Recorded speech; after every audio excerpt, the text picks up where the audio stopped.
It's Patrick at Pals. Jeep Gladiator.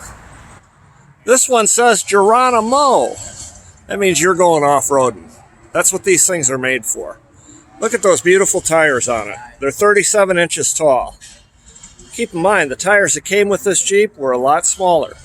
The ring and pinion setup on this Jeep is a 373. When you pair a 373 with these big tires, you lose a lot of power. You got to have more ring and pinion. You got to have more gear. You got to be able to get acceleration. So a popular upgrade is a 488 gear set. We do that at Pals. Sometimes you need to go to a 513.